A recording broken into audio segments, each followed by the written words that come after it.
എല്ലാവർക്കും നമസ്കാരം. ഇന്ന് മറ്റൊരു വിഷയം എടുക്കാന്ന് വെച്ചിട്ടാണ് ഈ നമ്മൾ കാണുന്ന ഒ എ അഥവാ ലാസ്റ്റ് ഗ്രേഡ് സർവൻറ്റിൻ്റെ ഇപ്പോഴത്തെ സാലറി.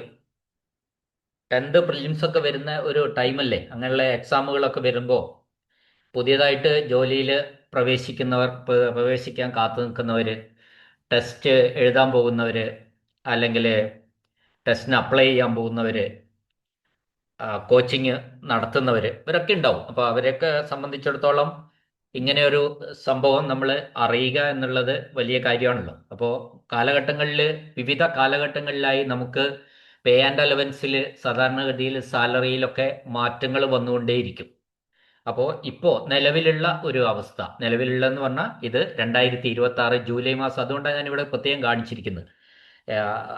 ഓരോ കാലഘട്ടങ്ങളിലും ഡി എ ചേഞ്ച് ആവാറുണ്ട്. ബേസിക് പേ അവരവർ കയറുന്നവരുടെ ബേസിക് പേ മാറാറുണ്ട്. ഒക്കെ ഉള്ളത് കൊണ്ടാണ് ഈ രീതിയിൽ 2026 ജൂലൈ എന്ന് വെച്ചിട്ട് ഞാൻ പറയുന്നു. അപ്പോൾ നമുക്കറിയാം, ഈ നമ്മുടെ റണ്ണിങ് മാസ്റ്റർ സ്കെയിലിലെ ഏറ്റവും ഏറ്റവും താഴെയുള്ള ബേസിക് പേ ആണ് നമ്മൾ ഈ ഒ എ അഥവാ ലാസ്റ്റ് ഗ്രേഡ് സെർവൻറ്റിൻ്റെ എന്ന് പറയുന്നത്. അപ്പോൾ ഓഫീസ് അസിസ്റ്റന്റ് എന്ന് പറയുന്ന തസ്തികയാണ് നമ്മളുടെ കാഡറിൽ ഏറ്റവും താഴെ നിൽക്കുന്ന ഒരു തസ്തിക. ഈ ഓഫീസ് അസിസ്റ്റന്റ് എന്ന് പറയുന്നതും അതേ സ്കെയിലിൽ തന്നെ സ്ഥാപനങ്ങളിൽ വർക്ക് ചെയ്യുന്ന മറ്റൊരു തരം ജീവനക്കാരാണ് FTCM, full time contingent menial, FTCM. ഈ FTCMൻ്റെയും പിന്നെ OAയുടെയും ശമ്പള സ്കെയില് ഒന്ന് തന്നെയാണ്, വ്യത്യാസമില്ല. പക്ഷേ ജോലിയുടെ സ്വഭാവം രണ്ടുപേർക്കും രണ്ടാണ്. OA എന്ന് പറഞ്ഞാൽ പക്ക ഓഫീസ് സ്റ്റാഫാണ്. ഓഫീസിൽ ആവശ്യമായ സഹായങ്ങൾ നൽകലാണ് പ്രധാനപ്പെട്ട ജോലി. അതായത് ഫയൽ എടുത്തു കൊടുക്കുക, അലമാരികൾ ഫയൽ കെട്ടിവെക്കുക, അത്തരത്തിലുള്ള ഒഫീഷ്യൽ ഡ്യൂട്ടീസിൽ സഹായം. പിന്നെ പുറത്ത് ബാങ്കുകളിൽ പോകണമെങ്കിൽ, അല്ലെ മറ്റാവശ്യത്തിന് സ്ഥാപനങ്ങൾ പറഞ്ഞു വിടുമ്പോൾ ഓഫീസർമാർ പിന്നെ തപാലുകൾ കൊടുക്കാൻ പോലെ, അങ്ങനെ ട്രഷറിയിൽ പോലെ, അങ്ങനെയുള്ള ഡ്യൂട്ടീസ് ഒക്കെ ചെയ്യേണ്ടത് OAമാരാണ്. എന്നാൽ FTM എന്ന് പറയുന്നത് അതൊരു കണ്ടിൻജന്റ് വർക്കാണ് ശരിക്കും ഈ FTMനുള്ളത്. FTM ശരിക്കും എന്താണെന്ന് വെച്ചാൽ ശുചീകരണ തൊഴിലാളികളാണ്. ശരിക്കും പറഞ്ഞാൽ അവരുടെ ക്ലീനിങ് നടത്തേണ്ട സ്റ്റാഫാണ് FTM. പ്രധാനമായിട്ട് അവരുടെ ജോലി അതാണ്. അപ്പോൾ ഇത് രണ്ടും സെയിം സ്കെയിലാണെങ്കിലും, ഒരേ തരത്തിലുള്ള സ്കെയിലാണെങ്കിലും, രണ്ടും പേരും രണ്ട് കാറ്റഗറിയാണ്. രണ്ട് പിന്നെ ജോലിയുടെ സ്വഭാവവും രണ്ടും രണ്ടാണ്. ഇതാണ് അതിനെ സംബന്ധിച്ച് പറയാനുള്ളത്. അപ്പം ഞാൻ ഈ വീഡിയോയിൽ പറയാനിപ്പോൾ ഉദ്ദേശിക്കുന്നത് വെച്ചാൽ, മൊത്തം ഇതിൻ്റെ പേ എത്രയാണ്, അതിൻ്റെ ഡിഡക്ഷൻസ് അല്ലെങ്കിൽ പിടുത്തം എത്രയാണ്, അങ്ങനെയുള്ള രീതികളൊക്കെയാണ് ഇതിൽ പറയുന്നത്. അപ്പം നമുക്ക് അതിലേക്കൊന്ന് കടക്കാം. നോക്കുക, നമ്മൾ സ്കെയില്, OAയുടെ സ്കെയില് എന്ന് പറയും, ഓഫീസ് അസിസ്റ്റന്റ് അഥവാ ലാസ്റ്റ് ഗ്രേഡ് സെർവൻറ്റിൻ്റെ സ്കെയിൽ ഓഫ് പേ എന്ന് പറയുന്നത് 23,000, 50,200. അപ്പോൾ ഓരോ കാറ്റഗറിയിലുള്ളവർക്കും, ഓരോ കാറ്റഗറിയിലുള്ള തസ്തികയ്ക്കും പ്രത്യേകം പ്രത്യേകം സ്കെയിൽ ഓഫ് പേ ഉണ്ട്. ഇപ്പോൾ ലാസ്റ്റ് ഗ്രേഡ് സെർവൻറ്റിൻ്റെ സ്കെയിൽ ഓഫ് പേ ആണ് ഇവിടെ 23,000, 50,200. അപ്പോൾ ഒരു ലാസ്റ്റ് ഗ്രേഡ് സെർവൻറ്റ് ഒരാൾ സർവീസിൽ കയറുമ്പോൾ 23,000 ബേസിക് പേയിലാണ് സർവീസ് തുടങ്ങുക. 23,000 ബേസിക് പേ എന്ന് പറഞ്ഞാൽ മലയാളത്തിൽ അതിന് അടിസ്ഥാന ശമ്പളം എന്ന് പറയും. പേ എന്ന് പറഞ്ഞാലും ശരിയാണ്. പേ എന്ന് പറയുന്നത് ഉദ്ദേശിക്കുന്നത് ശരിക്കും ബേസിക് പേ മാത്രമാണ്, ടോട്ടൽ സാലറി അല്ല പേ എന്ന് പറയുന്നത്. അപ്പം ഇവിടെ നമ്മൾ ഒരു ലാസ്റ്റ് ഗ്രേഡ് OAയുടെ ബേസിക് പേ എന്ന് പറയുന്നത് 23,000 ആണ്. അതിൻ്റെ DA 35% ഇപ്പോഴത്തെ DA. അപ്പോൾ 35% എന്ന് പറയുമ്പോൾ, ഇപ്പോൾ ഞാൻ പറയുന്നത് ഇത് ചെയ്യുന്ന 2026 ജൂലൈയിലെ കാര്യമാണ്. ഇപ്പോൾ ഞാൻ പറയുന്നത് ഓൾറെഡി ഡിക്ലെയർഡ് ആയിട്ടുള്ള DA ഇപ്പം 35%. ഏതിൻ്റെ? ബേസിക് പേയുടെ 35%മാണ് DA ഇപ്പോൾ കൊടുത്തുകൊണ്ടിരിക്കുന്നത്. അതുകൊണ്ട് 23,000ൻ്റെ 35% ഞാൻ എടുത്തു, 8,050. പിന്നെ വരുന്നത് HRA ആണ്. ഈ HRA എന്ന് പറയുന്നത്, HRA പല റേഞ്ചിലാണ് നിൽക്കുന്നത്. അതായത് നമ്മൾ ജോലി ചെയ്യുന്ന സ്ഥാപനം പഞ്ചായത്ത് തലത്തിലാണെങ്കിൽ 4%മാണ് HRA എന്ന് പറഞ്ഞാൽ, നമ്മുടെ ബേസിക് പേയുടെ 4%മാണ് HRA. എന്നാൽ നമ്മൾ ജോലി ചെയ്യുന്ന സ്ഥാപനം ഒരു മുനിസിപ്പാലിറ്റിയിലാണെങ്കിൽ 6% HR കിട്ടും. ബേസിക് പേയുടെ 6% HR കിട്ടും. എന്നാൽ നമ്മൾ ജോലി ചെയ്യുന്നത് ജില്ലാ ആസ്ഥാനമായിട്ടുള്ള ഒരു മുനിസിപ്പാലിറ്റിയിലാണെങ്കിൽ, മുനിസിപ്പാലിറ്റിയുമാണ് അത് ജില്ലാ ആസ്ഥാനവും കൂടിയാണെങ്കിൽ, നമുക്ക് 8% DA ലഭിക്കും. സോറി, 8%മാണ് HR, അഥവാ ബേസിക് പേയുടെ 8%. എന്താണ് HR എന്ന് പറഞ്ഞാൽ? House rent allowance. ജീവനക്കാർക്ക് എല്ലാവർക്കും കൊടുക്കുന്ന ഒന്നാണ് വീട്ടുവാടക, അഥവാ HR, അഥവാ ഹൗസ് റെന്റ് അലവൻസ്. സ്വാഭാവികമായിട്ടും നമ്മൾ ജീവനക്കാരൊക്കെ തന്നെ നമ്മൾ ജോലി ചെയ്യുന്ന ഓഫീസിന്റെ 8 കിലോമീറ്റർ ചുറ്റളവിൽ താമസിക്കണം എന്നാണ് വ്യവസ്ഥ. അതുകൊണ്ട് തന്നെ അത് അല്ലാത്ത സാഹചര്യത്തിൽ നമുക്ക് HR അനുവദിക്കുന്നുണ്ട്. അല്ലാത്തല്ലേ എങ്ങനെയായാലും HR കൊടുക്കുകയാണ്. അപ്പോൾ ഹൗസ് റെന്റ് അലവൻസ് അല്ലെങ്കിൽ വീട്ടുവാടക, ആ വീട്ടുവാടക ഇനി കോർപ്പറേഷൻ പരിധിയിലാണെങ്കിൽ നമ്മൾ എവിടെ താമസിക്കുന്നു എന്നുള്ളതല്ല HR മാനദണ്ഡം. മറിച്ച് നമ്മൾ ജോലി ചെയ്യുന്ന സ്ഥാപനം എവിടെയാണ്, ഏത് ഏരിയയിലാണ്, പഞ്ചായത്ത് ഏരിയയിലാണോ, മുനിസിപ്പൽ ഏരിയയിലാണോ, ജില്ലാ ആസ്ഥാനമായിട്ടുള്ള മുനിസിപ്പൽ ഏരിയ ആണോ, അല്ല കോർപ്പറേഷൻ ആണോ? കോർപ്പറേഷൻ ആണെങ്കിൽ 10% DA വരെ കൊടുക്കും. പരമാവധി 10,000 രൂപ. പരമാവധി 10,000 രൂപ or 10% of the basic pay. ഏതാണോ കുറവ് അത്. അങ്ങനെയാണ്. അപ്പോൾ അതാണ് ഇപ്പോൾ പിന്നെ നമുക്ക് ഇപ്പോൾ ഞാൻ എടുത്തിരിക്കുന്നത് HR, പഞ്ചായത്ത് തലത്തിലെ ഒരു HR മാത്രമേ ഞാൻ എടുത്തിട്ടുള്ളൂ, 4%. പക്ഷേ ഇവിടെ മിനിമം 1,200 എന്ന് പറയുന്ന ഒന്നുള്ളത് കൊണ്ടാണ്, 4% അതിലും കുറവാണ്, പക്ഷേ മിനിമം 1,200 എന്ന് പറയുന്നത് ഉള്ളത് കൊണ്ടാണ് ഞാനിവിടെ 1,200 എടുത്തിട്ടുള്ളത്. അപ്പം ചില സന്ദർഭങ്ങളിലൊക്കെ നമുക്ക് ഇതേ തസ്തികയിൽ ഒരു കോർപ്പറേഷനിലാണ് നമ്മൾ ജോലി ചെയ്യുന്നതെങ്കിൽ നമുക്ക് ഇതിൻ്റെ ഇരട്ടി വീട്ടുവാടക കിട്ടും. കോർപ്പറേഷനിലാണ് ജോലി ചെയ്യുന്നതെങ്കിൽ ഇതിൻ്റെ ഇരട്ടി വീട്ടുവാടക കിട്ടുമെന്ന കാര്യമാണ് പറയാനുള്ളത്. അപ്പോൾ നമ്മൾ HR നമുക്ക് ചില സ്ഥലങ്ങളിലൊക്കെ നമുക്ക് ഈ നമുക്ക് വീട് കിട്ടും, ഗവൺമെൻറ് ക്വാർട്ടേഴ്സ് കിട്ടും. അങ്ങനെ ഗവൺമെൻറ് ക്വാർട്ടേഴ്സിൽ നമ്മൾ താമസിക്കുന്നുണ്ടെങ്കിൽ നമുക്ക് എന്തില്ല, ഈ HR കിട്ടുന്നതല്ല.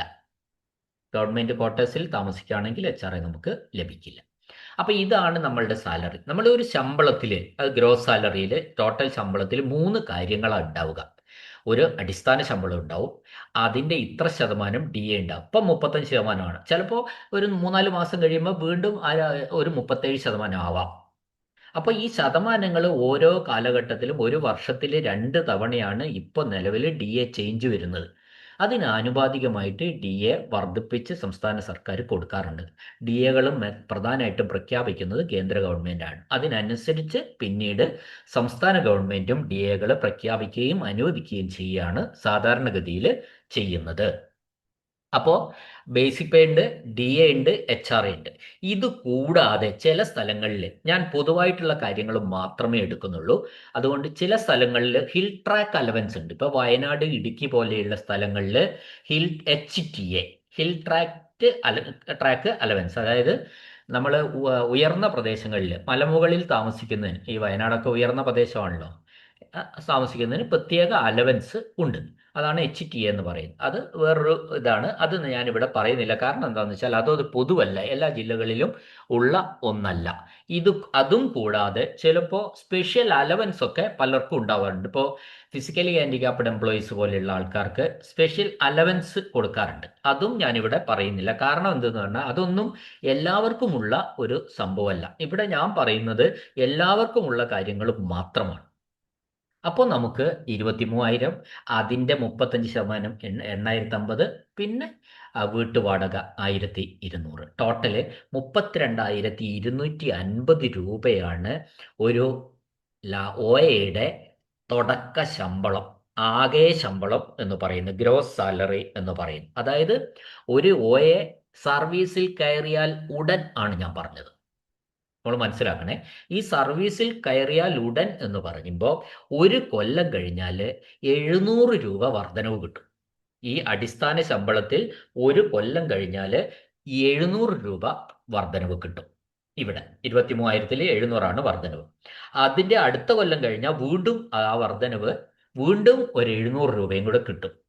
അപ്പോൾ ഒരു വർഷം കഴിഞ്ഞാൽ അപ്പോൾ ഡി എയും വർധനവ് ഉണ്ടാവുമല്ലോ. ഒരു വർഷം കഴിയുമ്പോൾ ഈ ഒ എക്ക് ഇപ്പം ഈ കാണുന്ന 32,250 കൂട്ടത്തിൽ ഒരു 945 രൂപയും കൂടി ഒരു വർഷം കഴിയുമ്പോൾ അധികം കിട്ടിത്തുടങ്ങും. ഇപ്പൊ ജനുവരി മാസത്തിൽ കയറിയ ഒരു ഒയക്ക് അടുത്ത ജനുവരിയിൽ 945 രൂപ ഈ ക്രമവാരം ഡി എ ഒന്നും നമ്മൾ മാറ്റമില്ല എങ്കിൽ ഈ ലെവലിലാണെങ്കിൽ 945 രൂപ അധികം കിട്ടും. ഡി എ മാറിയാൽ അത് വീണ്ടും മാറും. ഓക്കെ, ഇനി അങ്ങനെയാണെങ്കിൽ ഒരു വർഷം കഴിയുമ്പോൾ ഈ ഒയക്ക് 33,195 രൂപ കിട്ടും.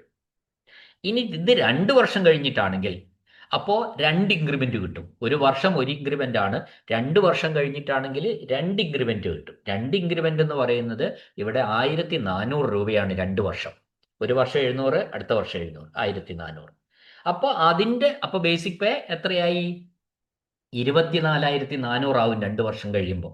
അപ്പോൾ അതിൻ്റെ 35% നമ്മൾ എടുക്കുക. അപ്പോൾ മാറി, എച്ച് ആർ എ മാറി, ഒക്കെ മാറി. അപ്പോൾ നമ്മൾ എച്ച് ആർ എ നമ്മൾ മാറിയില്ലെങ്കിൽ പോലും നമ്മൾ ഇവിടെ 34,140 രൂപയാണ് 2 വർഷം കഴിയുമ്പോൾ കിട്ടുക. ഒരു തുടക്കത്തിൽ 32,250 റുപ്യ കിട്ടിയ ഈ ഒയെ 2 വർഷം കഴിയുമ്പോൾ 34,140 രൂപ 2 വർഷം കഴിയുമ്പോൾ ഇദ്ദേഹത്തിന് കിട്ടും. അത് ഗ്രോസ് സാലറിയാണ്. അത് നമ്മൾ മനസ്സിലാക്കുക. ഈ ഗ്രോസ് സാലറി എന്ന് പറയുന്നത് ആകെ അയാൾക്ക് അർഹതപ്പെട്ടതാണ് ഈ ഗ്രോസ് സാലറി. ഇനി പറയാനുള്ളത് ഡിഡക്ഷൻസ് ആണ്. നമ്മൾ നാട്ടുമുറങ്ങളിൽ പറയുന്ന പിടുത്തങ്ങൾ. ഈ പിടുത്തം എന്ന് പറയുന്നത് നമ്മൾ ഡിഡക്ഷൻസ് എന്ന പേരിൽ ഞാനിവിടെ എഴുതിയിട്ടുണ്ട്. ഈ പിടുത്തം എന്ന് പറയുന്ന ഓരോന്നിനെ പറ്റി ഞാനൊന്ന് വിശദീകരിക്കുന്നുണ്ട്, നിങ്ങളതൊന്ന് കേൾക്കണം. ഇതിൽ ആദ്യത്തത് പ്രോവിഡന്റ് ഫണ്ടാണ്, GPF. പ്രോവിഡന്റ് ഫണ്ടിലേക്ക് മിനിമം അടിസ്ഥാന ശമ്പളത്തിന്റെ 6% അടയ്ക്കണമെന്ന് നിർബന്ധമാണ്. അപ്പൊ ഇവിടെ GPFിലേക്ക് ബേസിക് പേയുടെ 6%, അതായത് 23,000ന്റെ 6%, 1,380 രൂപ PFിലേക്ക് അടയ്ക്കണം. അപ്പൊ നമ്മൾ PFിലേക്ക് അടയ്ക്കുക എന്ന് പറഞ്ഞാൽ PFിൽ നമ്മൾ അപേക്ഷിക്കണം. അതിനു മുമ്പ് ചേർന്നാലുടൻ PFിന് GPFിൽ അപേക്ഷ കൊടുക്കണം. അപ്പൊ നമ്മൾ GPF ഒരു അക്കൗണ്ട് നമ്പർ നമുക്ക് അനുവദിച്ചു തരും. പിന്നെ നമ്മുടെ ബില്ലിൽ സ്വാഭാവികമായിട്ട് ഡിഡക്റ്റ് ചെയ്ത് പോവുകയാണ് അതിലേക്ക്. അവിടെ ക്രെഡിറ്റ് ചെയ്യപ്പെടും നമ്മുടെ പേരിൽ, നമ്മുടെ അക്കൗണ്ട് നമ്പറിൽ. GPFിൽ ഈ തുക അവിടെ ക്രെഡിറ്റ് ചെയ്യും. അടുത്തത് SLI ആണ്. SLI എന്ന് പറഞ്ഞാൽ സ്റ്റേറ്റ് ലൈഫ് ഇൻഷുറൻസ് ആണ്. സ്റ്റേറ്റ് ലൈഫ് ഇൻഷുറൻസിൽ ഈ ബേസിക് പേ ഉള്ള ഒരാൾ മിനിമം അടയ്ക്കേണ്ടത് 500 രൂപയാണ്.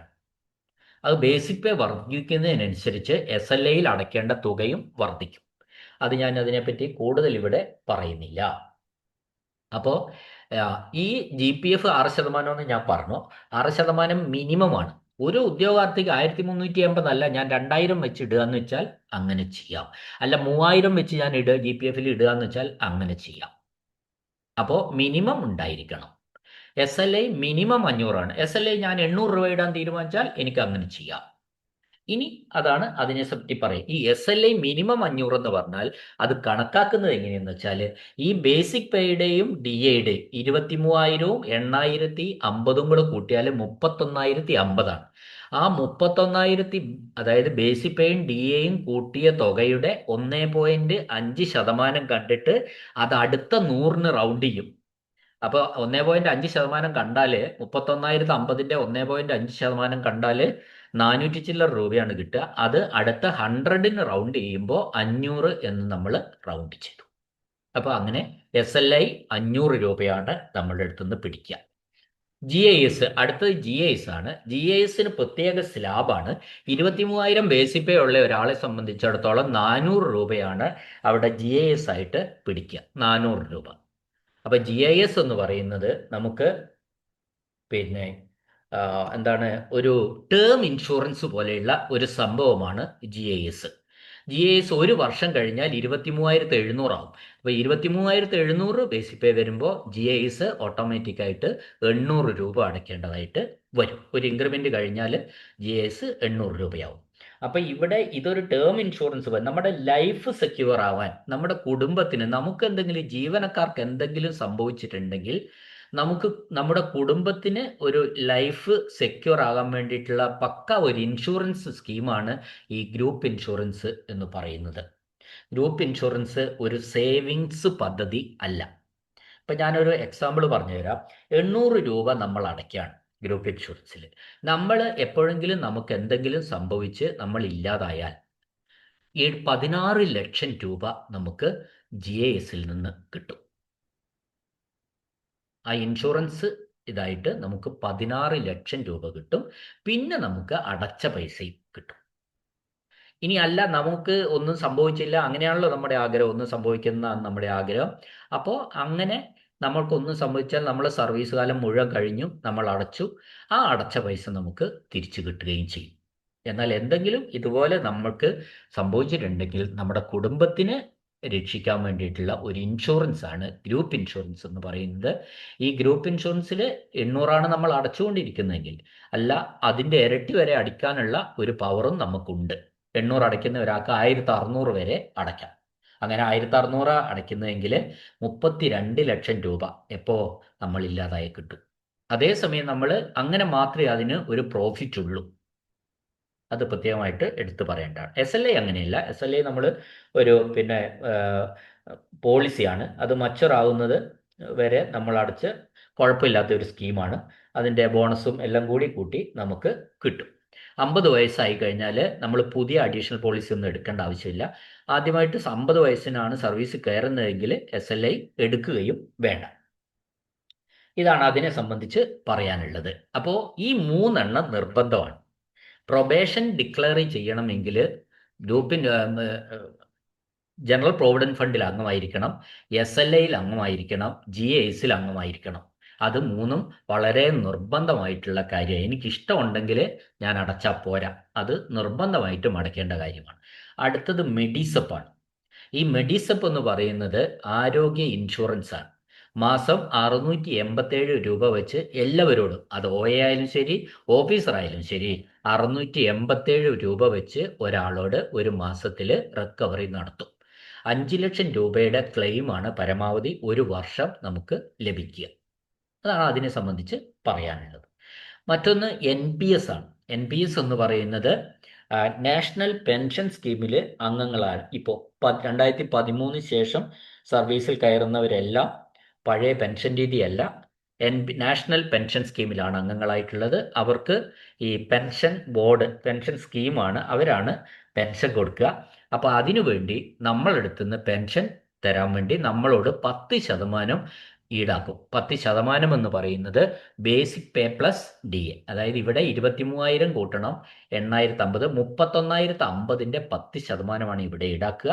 അത് 3,105 രൂപയാണ്.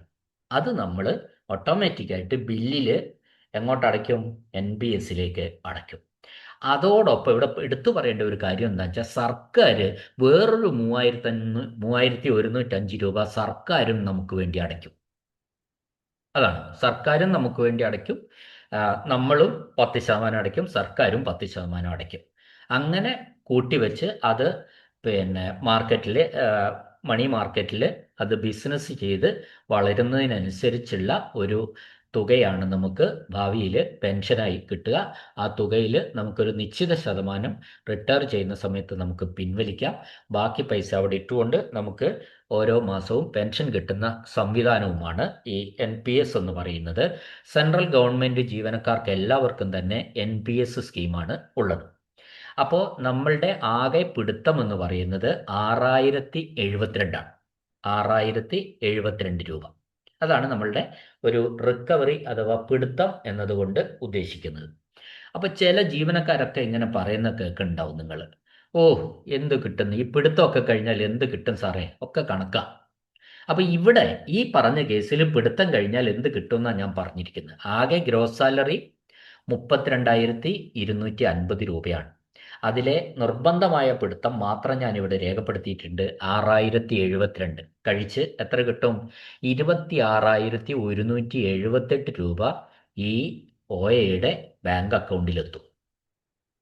നെറ്റ് സാലറിയാണ്. ബാക്കി വന്ന ഡിഡക്ഷൻസ് ഒക്കെ കഴിഞ്ഞിട്ട് ബാക്കി വന്നതാണ്. ഇതിൽ നമ്മൾ മനസ്സിലാക്കേണ്ട ഒരു കാര്യം, ഈ പിടുത്തം എന്ന് പറയുന്നത് ആരോ പിടിച്ചു പറിച്ചു കൊണ്ടുപോകുന്നു എന്ന അർത്ഥത്തിലാണ് പലരും സംസാരിക്കുക. പക്ഷേ ഈ പിടുത്തങ്ങളൊക്കെ തന്നെ, ഈ ഡിഡക്ഷൻസ് ഒക്കെ തന്നെ ഈ ഉദ്യോഗസ്ഥന്റെ സമ്പാദ്യങ്ങളാണ് എന്ന കാര്യം നമ്മൾ മറക്കരുത്. അതിൽ മെഡിസപ്പ് മാത്രം ഒരു ആരോഗ്യ ഇൻഷുറൻസ് ആണ്. ഒരു അസുഖം വന്നാൽ നമുക്കോ നമ്മുടെ സ്പൗസിനോ അല്ല നമ്മുടെ വീട്ടിലുള്ള അച്ഛനോ അമ്മയ്ക്ക് മക്കൾക്ക് ഒക്കെ എന്തെങ്കിലും അസുഖം വന്നാൽ ഒരു ചികിത്സാ സഹായം ആസ്പത്രിയിൽ നിന്ന് ലഭിക്കുന്നുണ്ട്. അതിനാണ് നമ്മൾ 687 രൂപ മെഡിസപ്പ് അടയ്ക്കുന്നത്. ബാക്കിയെല്ലാം GPF നമ്മുടെ സമ്പാദ്യമാണ്, SLI നമ്മുടെ സമ്പാദ്യമാണ്, GIS നമ്മുടെ സമ്പാദ്യമാണ്, നമ്മുടെ കുടുംബത്തിൻ്റെ ഒരു ഇൻഷുറൻസ് ആണ്. NPS നമുക്ക് പെൻഷൻ കിട്ടാനുള്ള ഒരു സമ്പാദ്യമാണ്. അപ്പോൾ ബേസിക്കലി നമ്മൾ മനസ്സിലാക്കേണ്ട കാര്യം, ഈ പിടുത്തം എന്നൊക്കെ പറഞ്ഞാൽ എല്ലാം ജീവനക്കാരന് വേണ്ടിയിട്ട്, അല്ലാതെ ഗവൺമെൻറ് 1 രൂപ പോലും പിടുത്തമായി പിടിച്ചു പറിച്ചു കൊണ്ടുപോവുകയോ ഒന്നും ചെയ്യുന്നില്ല എന്ന കാര്യമാണ് നമ്മൾ ഇവിടെ പറയുന്നത്. അപ്പോൾ ഇതിൽ GPF ഇതിൽ കൂടുതലിടാം, SLI കൂടുതലിടാം, GIS കൂടുതലിടാം. മെഡിസപ്പ് കൂടുതലിടാൻ അതിപ്പോൾ ഫിക്സഡ് ആണ്. NPS 10%, അതും തൽക്കാലം ഫിക്സഡ് ആയിട്ടാണ് പോകുന്നത്. അപ്പോൾ ഇതിൽ ഈ GPF എന്ന് പറയുന്നത് നമുക്കറിയാം 1380 രൂപയാണ് മിനിമം ഡിപ്പോസിറ്റ് ഒരു മാസം ചെയ്യേണ്ടത്. അതിൽ പിന്നെ പറയാനുള്ള കാര്യം എന്താണെന്ന് വെച്ചാൽ 8% വാർഷിക ഇൻട്രസ്റ്റ് അതിന് കിട്ടും. അത് ഫിക്സഡ് അല്ല. 8, 8.25, 8.5 അല്ലെ 7.9, 8, 8.1 അങ്ങനെയാണ് അത് മാറിക്കൊണ്ടിരിക്കും. അപ്പോൾ ഇത്ര ഏകദേശം റൗണ്ട് അബൌട്ട് 8% ഇൻട്രസ്റ്റ് പലിശ ഈ GPFൽ നമുക്ക് ലഭിക്കും. അപ്പോൾ ഓരോ വർഷം കഴിയുമ്പോഴും ആനുവൽ അക്കൗണ്ട് സ്റ്റേറ്റ്മെൻറ്റ്, അതായത് GPFൻ്റെ ഒരു ക്രെഡിറ്റ് കാർഡ് നമുക്ക് ലഭിക്കും. ഓൺലൈനായിട്ട് എടുക്കാവുന്നതാണ്. അതിൽ നമ്മൾ എത്ര ഡിപ്പോസിറ്റ് ചെയ്തു എന്നുണ്ടാവും, അതിന് ലഭിച്ച പലിശയും ഉണ്ടായിരിക്കും.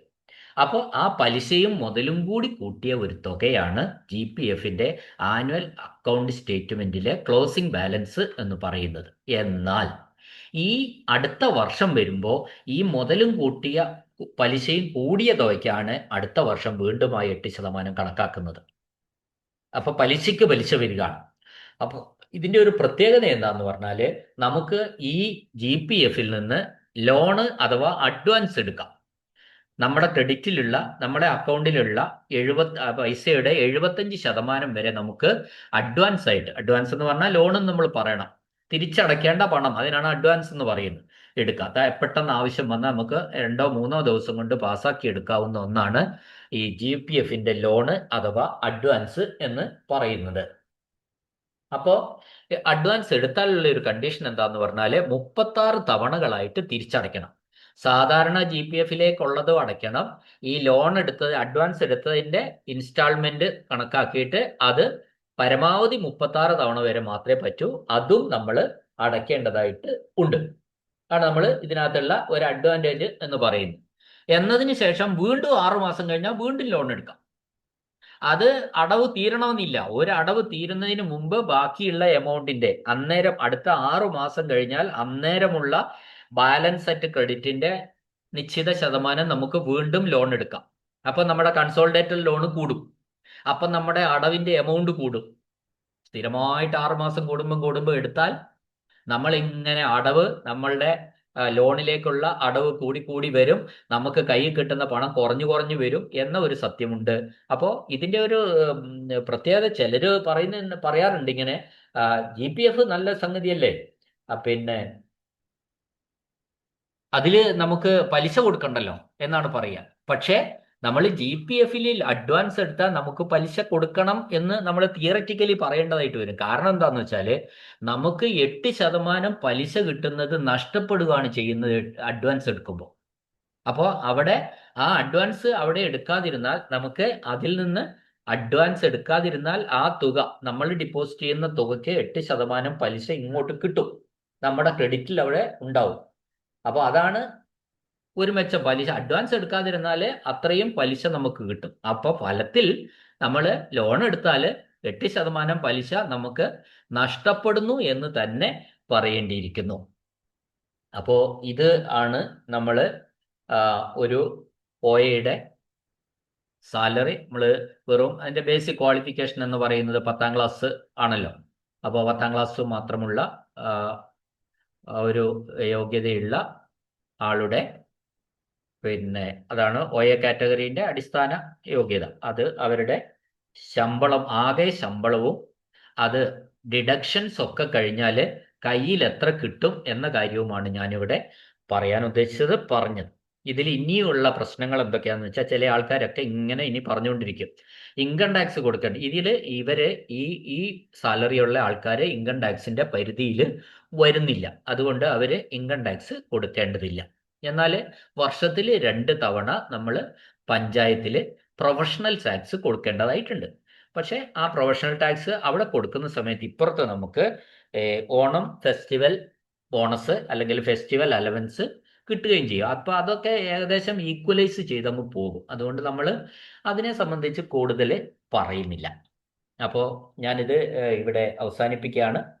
ഇതൊക്കെയാണ് ഇതിന്റെ കണ്ടീഷൻസ്. ഇത്രയും സ്കീമുകളാണ് നിർബന്ധമായിട്ടുള്ളത് ഡിഡക്ഷൻസിൽ: GPF, SLI, GIS, MEDISEP, NPS.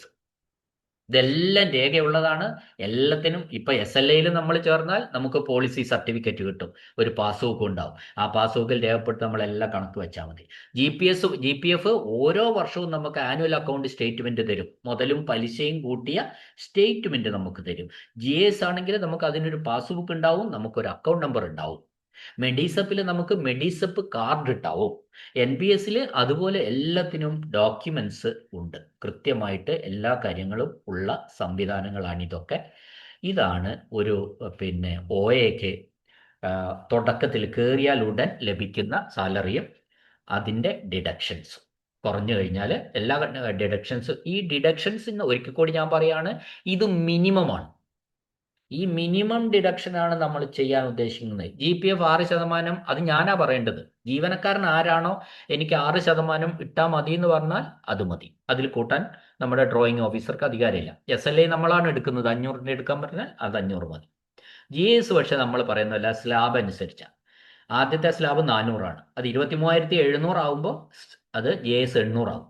അത് 50,000 ബേസിക് പേ വരെ 800 മാത്രമേ ആ സ്ലാബിൽ ഉള്ളൂ. 50,200 വരെ തന്നെ ഈ 800 രൂപയെ GISൽ ഉള്ളൂ. അതാണ് അതിൻ്റെ ഒരു കണക്ക്.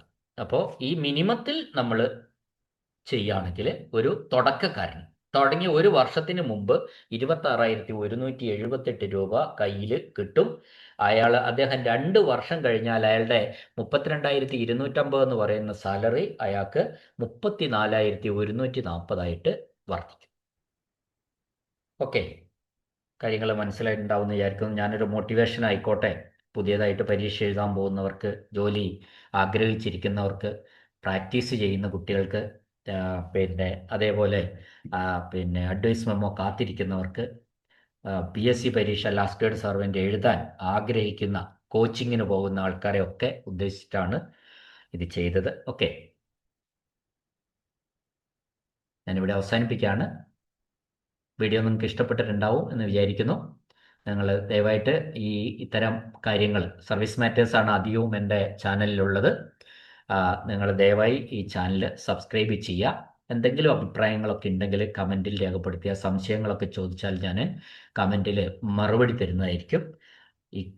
നിങ്ങൾ നിർബന്ധമായിട്ടും ഈ ചാനൽ ഒന്ന് സബ്സ്ക്രൈബ് ചെയ്യണം എന്നൊരു അഭ്യർത്ഥനയുണ്ട്. എന്നെ കേട്ട എല്ലാവർക്കും നന്ദി, നമസ്കാരം.